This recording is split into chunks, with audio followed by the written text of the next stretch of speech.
But at least we've got a plan already in place for what we're going to do. Yeah.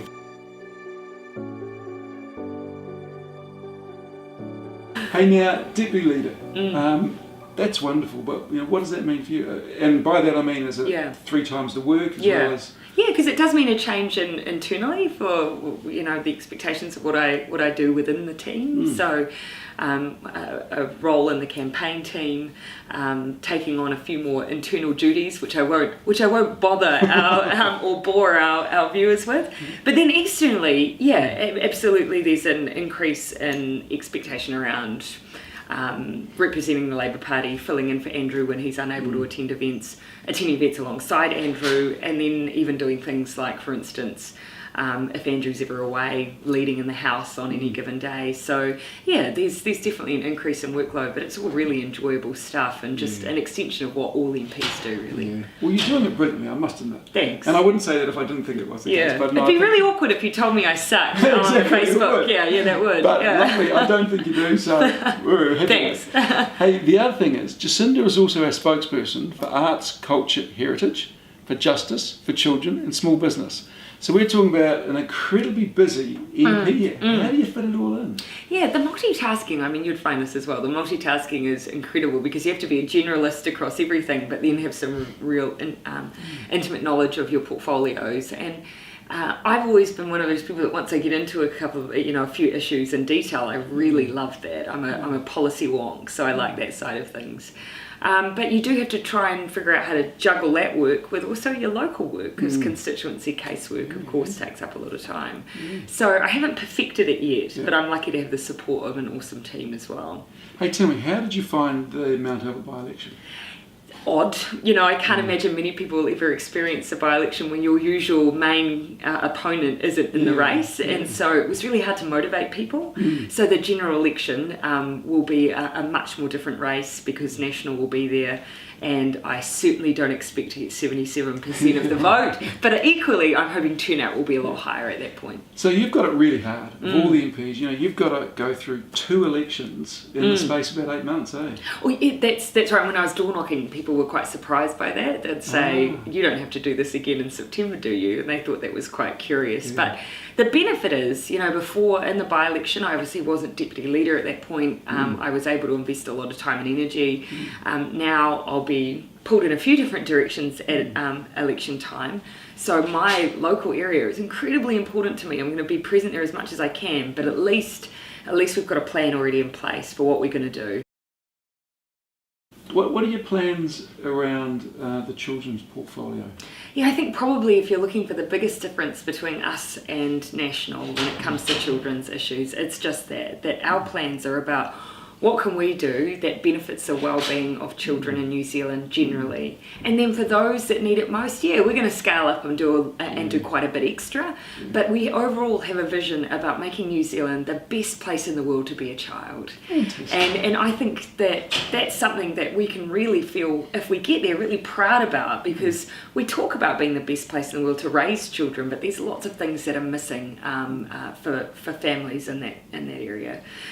Whereas the government's really focused on using data and evidence to identify specifically who's at risk, and then targeting those specific families and children. A couple of reasons why we take a bit of issue with that. Sometimes we get it wrong and people fall through the cracks. Secondly, we're better actually to go in there and try and prevent people from being in those at-risk situations in the first place. So it's a very different approach. Actually, Phil Twyford was telling us that between 40 and 50,000 children end up in hospital every year. That's right. With respiratory problems due to cold damp houses. Yeah, and a great example, I mean, I know in the Bay, they've actually been one of the exemplars around trying to tackle rheumatic fever. And the reason the Bay did that so well is that, unlike what the government said, which was go in and just swab kids, and if we show that they've got strep, let's give them antibiotics. The really great health professionals down there said that's not enough for us. We know what's causing this. It's damp, overcrowded housing. Let's do housing assessments. Let's put curtains up. And let's get the local Salvation Army to bring wood in. And that, to me, shows the strength of the community you work in, but actually is what we should have been doing across the board. So this is the old prevention rather than cure. Absolutely. Makes sense, doesn't it? Yeah, it saves money. It saves money, and it's actually the right thing to do because you don't wait for harm. Yeah. this a portfolio, of interest to you, Yeah. or is it something? Yeah, it really is. In fact, I spoke in Napier a few months ago at an AGM for the Historic Places Aotearoa, and one of the stories I relayed was actually my family all hail from a little town called Te Araha, and to me, some of the historic buildings in that town are where really important milestones in my family's life happen. My mum used to spy on my dad when she was quite keen on him from the old post office where she worked as a worker there, and there's just that place for me captures what some of our historic towns, some of the really valuable sense of place that they have via their buildings, via the history that they have. What I'm worried about is that we're actually not doing enough to support people who own historic buildings to preserve them. They are now facing huge insurance hikes post-quakes, having to get buildings up to standard at the same time. And some just simply can't afford it, particularly from those towns where you might not be able to get the same lease or commercial tenancy. So we're looking at ways that we can support private owners who have some of those really historic buildings. You hold the Justice portfolio. Again, has your father influenced your views on justice?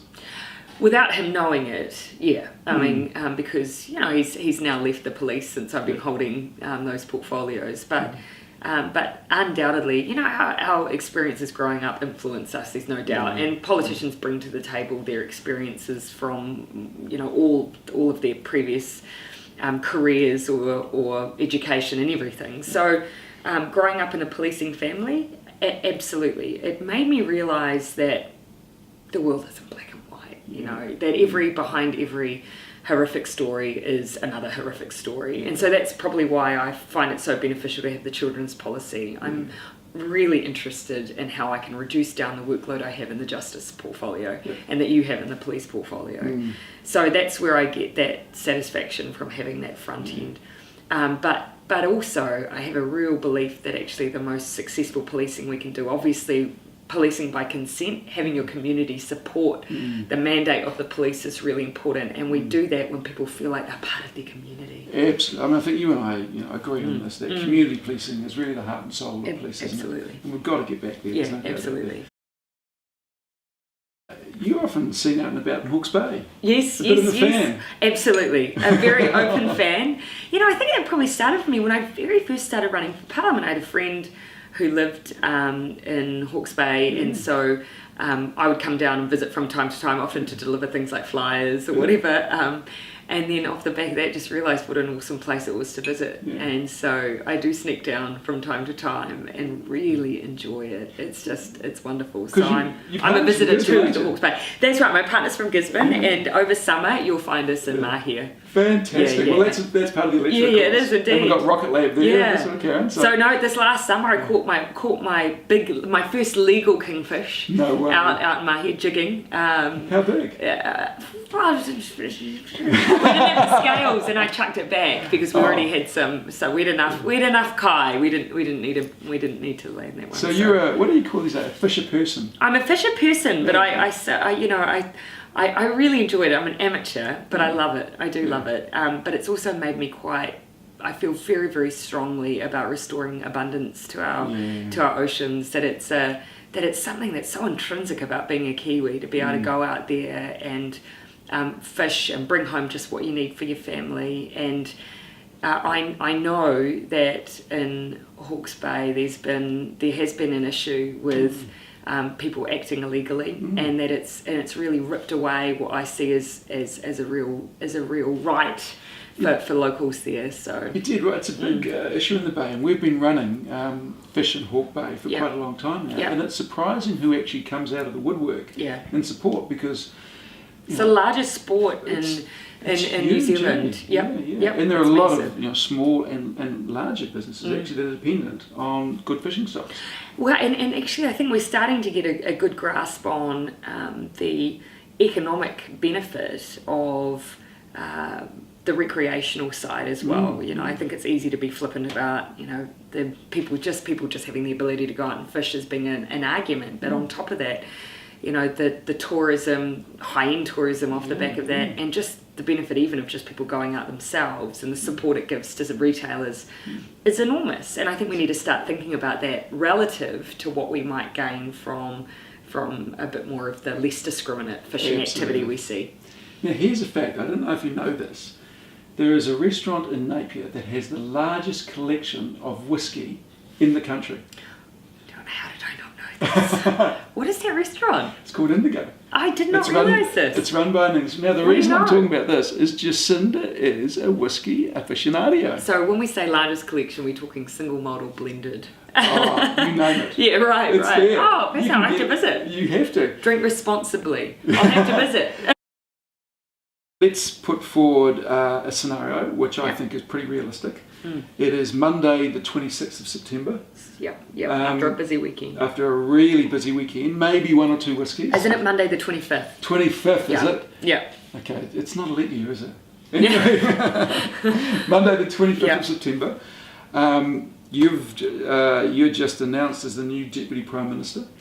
You've got these portfolios. Have you got a sort of a plan of what you would do before Christmas, and just before you jump on the boat, go up to the East Cape and start fishing? Yeah. I think all of us would find it very hard to wind down. I think at that point, and particularly given our list is so long of the things that we want to do.